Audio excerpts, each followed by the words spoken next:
Major funding for these programs is made possible by grants from Chase Commercial Term Lending and Capital One Bank, New York Community Bank, the Witkoff Group, M&T Bank, Perfect Building Maintenance, Genova Burns, Jean Tomasi and Webster, Greenberg Traurig, Kilroy Architectural Windows, New York's Window Company.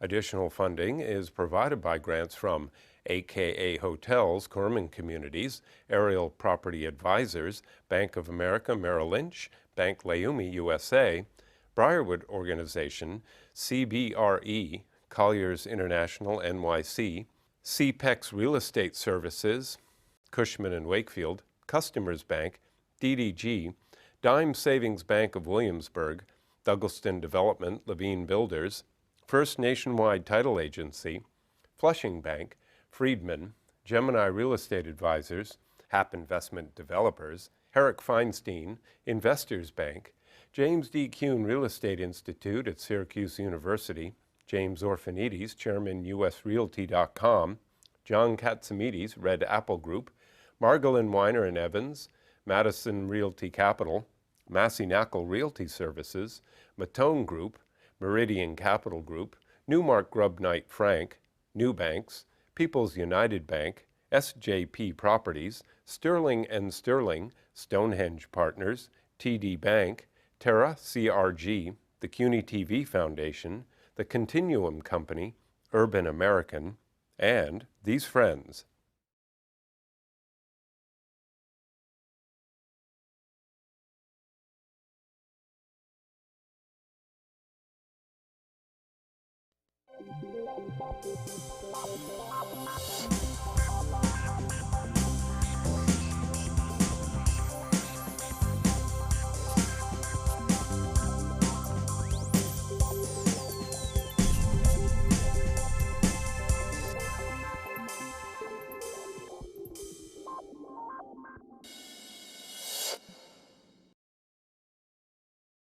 Development in New York City, cranes all over, that's all you see. But it's difficulties in developing in New York City. So today I've assembled this group of 4 business leaders to provide their insight on the difficulties of residential development in New York City. My guests today include Jeffrey Levine, who is the chairman and CEO of Douglaston Development Levine Builders, Peter Miller, who is a shareholder and a partner in the real estate department at Greenberg Traurig, Mitch Korbey, who is a partner in charge of the land use and zoning at Herrick Feinstein. And last but not least, if you don't have the guy who provides the money, you don't have anything. I have Ben Stacks, who is the market manager for New York for Capital One Bank. So, Mr. Levine, you've been developing in New York for over 30 years? 35 years. 35 years. So how would you consider development today as compared to over the periods that you've been seen through the different cycles? Well, to use an expression which has been worn out, it's a tale of 2 cities. If you've already had the good fortune to secure land at prices that pencil out, it couldn't be better because market rents and condo sales prices are the highest they've ever been. On the other hand, looking forward, it's difficult or impossible to pencil out new deals going forward because of the high cost of land. So, as I said, if you have the property and you're building it, things couldn't be better. If you're looking for property upon which to develop at these prices, couldn't be worse. Mr. Land Use, how has the world changed in that? I mean, you know, you have a piece of land, all of a sudden there was once something called garages. There were parking lots. Those are no longer around. Everything is, you know, you find a piece of land and they hope to build a residential development. What's happening with the land use? And, you know, we also have to take into consideration, and I'll let Jeff and everyone else, Peter, talk about this.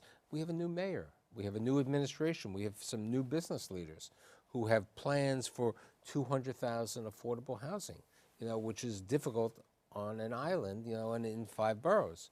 How do you see it? One of the critical things that's changed is manufacturing has, of course, largely left the city. We have a number of niche industries left in New York, but we still have a lot of manufacturing zone land. And what we've seen as a trend over the past decade or so is the rezoning of that land to accommodate residential. And I think that will continue, and that's a good thing. To the extent that we can recognize that the rules need to be streamlined, the rules need to, in a manner of speaking, get out of the way to accommodate new residential growth and new development. We need to recognize that your East New Yorks and your Bushwicks and portions of Long Island City, even portions of Manhattan that are still zoned for manufacturing, ought not to be zoned that way anymore.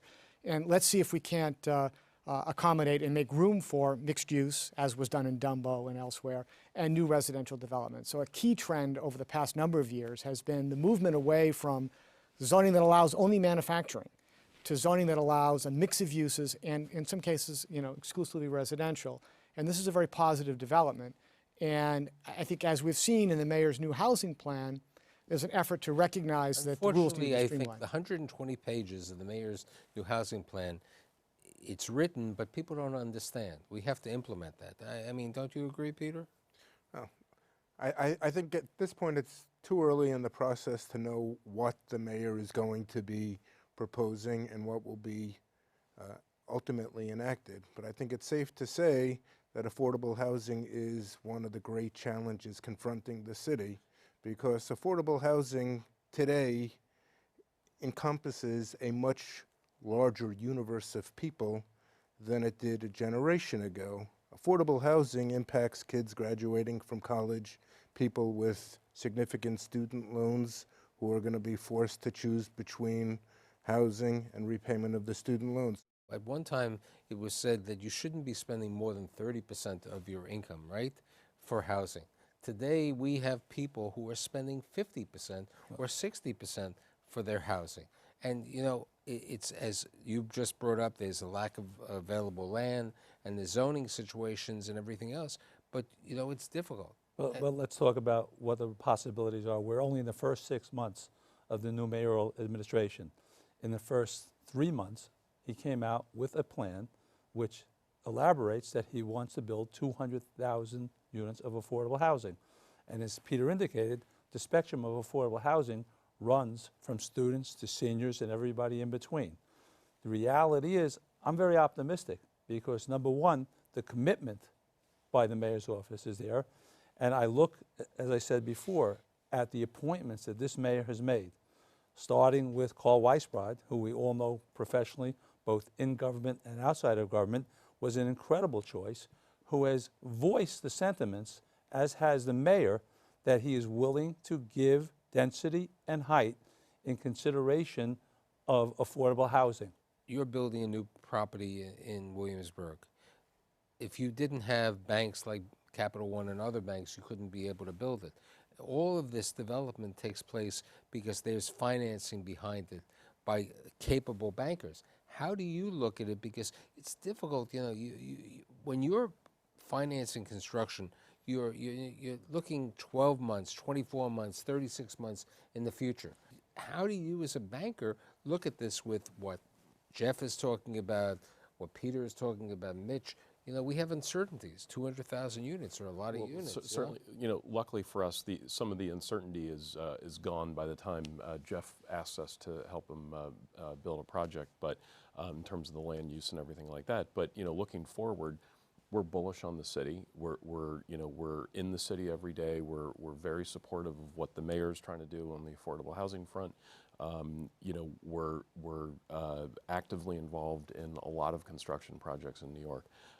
But for us, it's really about who it is and where it is and the economics surrounding the property. And as Jeff pointed out to begin with, stuff that's coming out today is certainly much harder to underwrite than things that, than properties that people bought a few years ago. We lost the 421A tax abatements, which were a great program a couple of years ago, which helped builders, and you were able to buy certificates in other sections of the city. It's fine to talk about affordable housing, but people want to know what the real estate taxes are, because the real estate taxes can be as high as 25% of the rent. Right. And as high as 30%, so that has an effect. Where do you see, as a land use, as a real estate attorney, where do you see when you're advising your clients, how are you trying to give them insight into this vacuum, because we truly are in a vacuum right now? Well, it's a critical question, because it can't just be about zoning. Zoning by itself is not going to result in the kind of development that we need, the number of affordable housing units that we need. It can't always be on the backs of the of the 3-volume zoning resolution. There has to be sufficient incentives, whether they're tax incentives or the like, to bring about growth and change. And I think that getting back to Jeff's point about the housing plan, there's enough in the mix, I think, to to bring this all together. But it simply can't be about one thing. It has to be about a comprehensive approach. And I think that the implementation of this we'll watch over the next few weeks. It means watching the city council and watching the state legislature as they make adjustments and implement the plan. There's 2 sections of the city where there's still available land, and one of our mutual friends has developed over there, the Auburn section of Queens, in the Rockaways. They gave, the builders were given the land for zero in certain cases, and people didn't come because of the problem with transit-oriented development.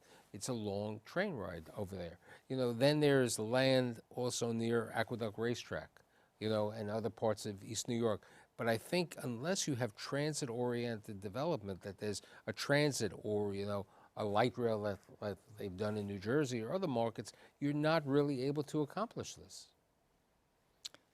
I think that's right. The plan is all about density, creating bigger and more units, and you need to find a way to have the infrastructure. So here's a question. Peter Miller's office is in the MetLife building, which I still call the Pan Am building. And we have this discussion today, this proposal on the Midtown zoning. So if you take this Midtown zoning situation, which really is discussed predominantly about office space, but we have these huge towers in different parts of the city that we can see over there, maybe a tri-functional building being built in Midtown South.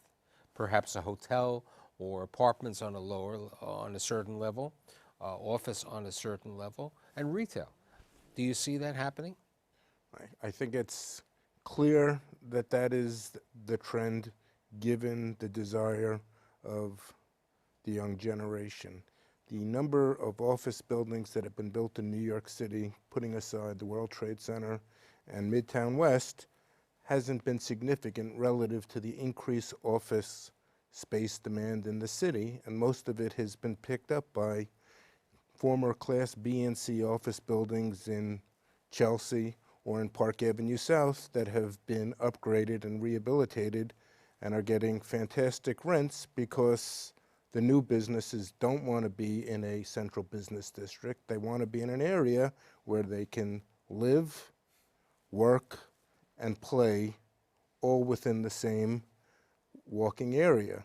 So to suggest that we shouldn't figure out multiple functions within an area is inconsistent with the expressed desires of the space users. When Mr. Levine was finishing City College, he was working for a developer who took office buildings on Lexington Avenue that we would call Little India, which still considered a heavy Indian population and restaurants. Curry in a hurry. Curry in a hurry. And they took these buildings and they converted them into residential. What happened in the 90s is due to Mayor Giuliani's approach to take Class B office buildings that nobody wanted to rent, he provided the incentives with the 421G opportunity over here. Today, we still have conversions in other parts of the city, but there aren't tax benefits or other things in most of these cases over there. What do we need to do to make sure that we can take some of these Class B office buildings or other things and other properties that a banker is going to feel comfortable to do, which is different than they were doing before? Because as we brought up in the green room before,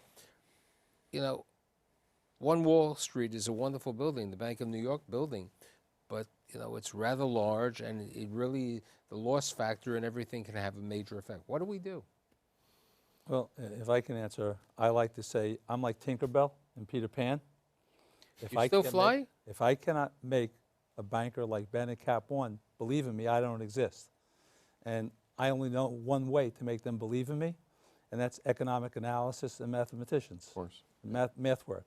I know what metrics my commercial debt lenders need in order for them to lend me money. and I know what my equity partners need in order for them to be my partners. And then I just plug in the numbers into the equation. So we need for the deals to pencil. And how do they pencil? It comes back to, you're talking about taxes, you're talking about tax abatement, all of these issues that come back to government. And construction costs too? Construction costs vary as the market increases. But let me just say this. We have a government now, okay, where Bloomberg was very understanding of the economics of development. I think we continue to have that. I had mentioned to you earlier, the Deputy Mayor, Alicia Glenn, who has taken over housing and economic development, has on both sides of the fence in her career. She was a commissioner, a deputy commissioner at HPD earlier in her career, and was a Goldman Sachs banker in the next part of her career. So I think she, along with Vicki Bean at HPD, understand the metrics of housing. And their goal is to achieve affordable housing by making the market rate housing work. And if that's their goal and they stick to the numbers, I think we will see additional affordable and market rate housing. Well, when you're building, there are many variables that go into the mix. One of the variables is that when you're trying to build certain properties and you get not financing from the bank, but you get financing from the government, you know, in a Fannie and Freddie type of situation, there are certain rules that you may have to have, certain salaries that are Bacon-Davis salaries, and that you have to have. It's Davis-Bacon. Davis-Bacon, and then you have union labor situations, and you have other conditions which, you know, even though you may have certain nice things, but the cost of construction, the renovation is going up. Don't you see that? Well, there's no question about that, but there's a lot to be said about that as well, because Gary LaBarbera, who, as you know, is the head of the AFL-CIO Building Trades, he basically has created PLAs for projects in the city. He's Explain to my audience what a PLA is. Project labor agreements, where the unions agree to work at rates to help make the project viable economically. He has offered 40% discounts to wages for affordable housing projects. Hasn't been implemented yet, but it's been offered. So I think everybody understands there's been a huge push certainly in the boroughs outside of Manhattan, and even in northern Manhattan, creeping down into the core of the city for open shop or non-union construction. Well, what do you see for anyone who wants to answer my question, what do you see about these micro units, which was something that I think Monadnock recently is building, which is smaller units, which are more efficient units, you know, as they would say, this is not your parents' home. You're going to be in a smaller apartment with amenities, but smaller amenities. We've certainly seen it in the hotel space, and I've toured a number of these properties, and they're tiny, but you can at least, for me at least, grasp the concept behind a micro hotel unit, because theoretically you're not spending a ton of time in there. But you know, as to the apartment units, to have a micro unit, I think is a little bit of a tougher call. So as a banker, you would be a little shy unless you felt very comfortable with the equity and the participation. Depends upon what your definition of a micro unit is. Sure. I think it's safe to say that if micro unit, I think under the Bloomberg micro unit deal on 22nd Street was what, 325? Yeah. But there's a space between a micro unit and the current size of studio and one bedrooms that you could find a happy medium somewhere in between. And the challenge to the developers, I think, is to try and provide public amenity space within a building so that you have a sense of community that will allow people to have lounges and other amenities that would result in them not spending as much time perhaps in their rooms. But I think you have to be very careful with micro units. Housing really is about demographics. It's about who's buying what, where, at what stage of their life. And here in New York City, we have a very young population in Manhattan. We have a lot of students. We have people who are young professionals who don't have families yet. And the smaller units are very appealing because they're very high price points of the larger units. But as they age, small units would not have worked well at the time of the baby boom and family creation. So I think you have to be sensitive to the audience for whom you're building at the location, at the time you're building it. I like micro units. I think that it's all about and needs to be all about density in New York. We need to be unafraid of density. We need to be unafraid of increased height. It's a good thing. Density is a good thing. The most densely populated neighborhoods in New York are now the most desirable. The Upper East Side, Tribeca, the Upper West Side. The places where we have the tallest buildings with the smallest average unit size are the places where people want to live and are gravitating towards. I think it's a good thing, and it should be part of the mix, and a serious part of the mix. It's also good for the environment. To the extent that we're living in close proximity to each other, our carbon footprint is that much lower. And as we approach 9 million people, which will happen in the next decade, we're told, it's a very good thing that city continues to grow and change and consider these kinds of housing units in the mix. One other new demographic, by the way, are WOOFs. You've heard of yuppies and oinks and dinks, dual income, no kids. WOOFs are well-off old folks. And this is a demographic that's moving into the city, living in full-service buildings. Nobody here qualifies, mind you.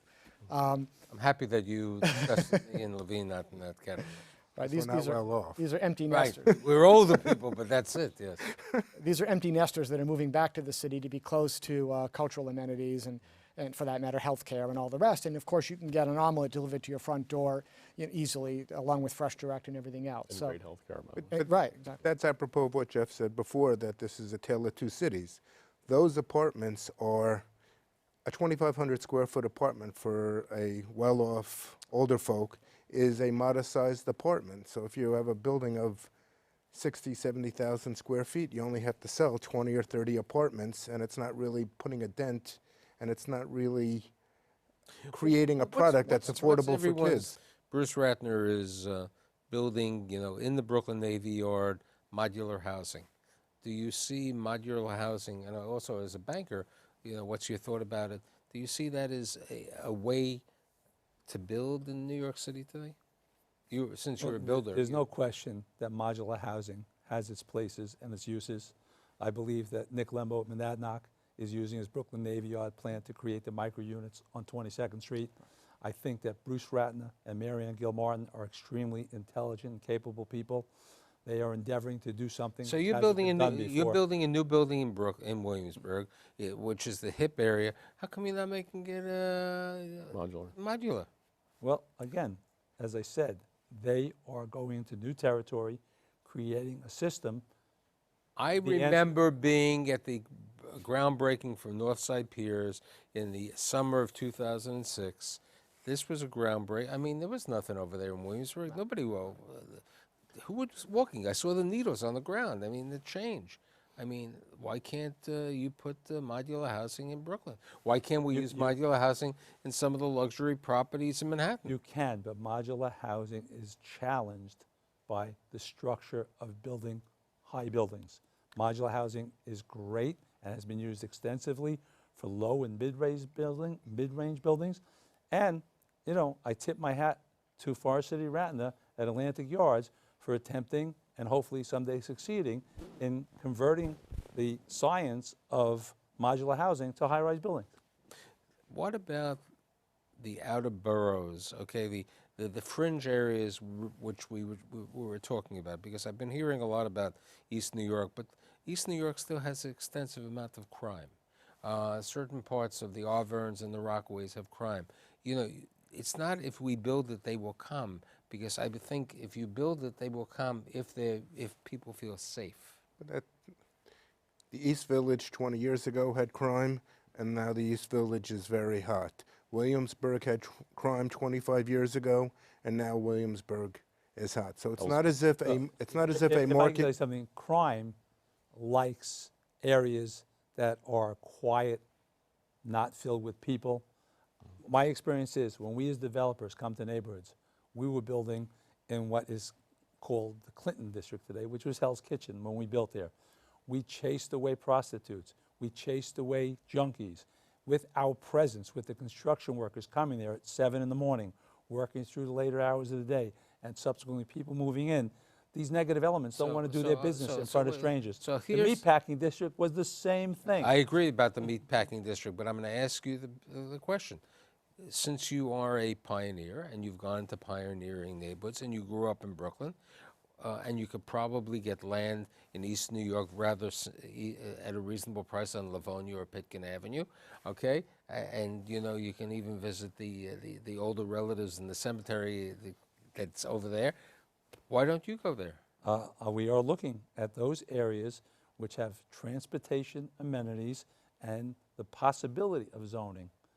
There are a number of areas, whether you move into the Gowanus section of Brooklyn or areas of the Bronx, that are well served. Why hasn't the Bronx in the mind over here? And you don't love the Bronx, okay? I mean, you haven't seen many developments up there. Oh, but we go there, certainly. Okay, why hasn't the Bronx? They've been asking this question for, what, 30 years, 40 years? I believe, I go up to the Bronx. I go up to Fordham Road, go up to Botanical Gardens. I go to, the Concourse. These are great areas. They have great bricks. They have great, and they have reasonable transportation. You know, you go to Yankee Stadium, it's a 20-minute ride into Midtown. Well, I think there has been a renaissance in many neighborhoods in the Bronx. I think that it's a story of slow and gradual change. I mean, some areas of Brooklyn have seen increased development and growth, in part because they had a housing stock that was poised to be reoccupied, or they have historic districts and the like. That I mean, you're in Park Slope, but I mean, Sunset Park was Sunset Park, and Sunset Park is being called Park Slope now. right. Okay, right. you know, the boundaries are moving a couple of blocks. But Park Slope didn't happen until Brooklyn Heights became too expensive. And Fort Greene didn't begin to happen until Park Slope became too expensive. Right, So and it's an evolution. So why It doesn't that happen with grows. the Bronx? So It is going to happen. Listen, And right what- now, there's zoning in areas on the East River, be they Williamsburg still has zoning, Long Island City has zoning, Greenpoint has zoning. People are even talking about Red Hook, a little far from me. But the bottom line is you have transportation in close proximity to centers of employment, and the Bronx has that. Wait a So second. it will eventually happen. Why, and it's been approved, okay? Taconic has been approved. A couple of the city investment is approved for Coney Island. Why haven't we seen housing over there? Have you know, ever taken the train to Coney Island? Yes. Okay, it's an hour, and when you're done, you have to have your kidney checked. It's a very rough ride. But it's beautiful. It is mean, beautiful. Well, you do have development. You have Oceana, for example, that the But Bus that's, Organization did in but Brighton that's an Beach. enclave that took a community that people didn't really work in the city. They were entrepreneurs, and they could live anywhere, okay? You know, there was a community built for a certain ethnic population. And Josh Muss owned that for 25 years before it happened. His cousin owned it. He took it over from the bankruptcy court. Okay. So where do you see, if we were sitting here a year from now, what would your comments be about the state of development, Peter? State of development in New York City will continue to be very strong. I don't think that anybody anticipated the magnitude that the technology companies, their impact would have on New York City Right. in every respect. And the confluence of technology, Wall Street, advertising, and media will continue to grow, because the one thing that the United States continues to lead the world on is culture and media product. Okay. So I think that high-end residential development will continue to be very successful. I think that it is very difficult to assess how affordable high-end housing will do. And that's why my crystal apple is not here. But I do want to thank, and I will promise to invite you all back in the next season to talk about the residential development. And I'd like to thank Jeff Levine, Peter Miller, Mitch Korbey, and Ben Stacks, and I'll see you next week.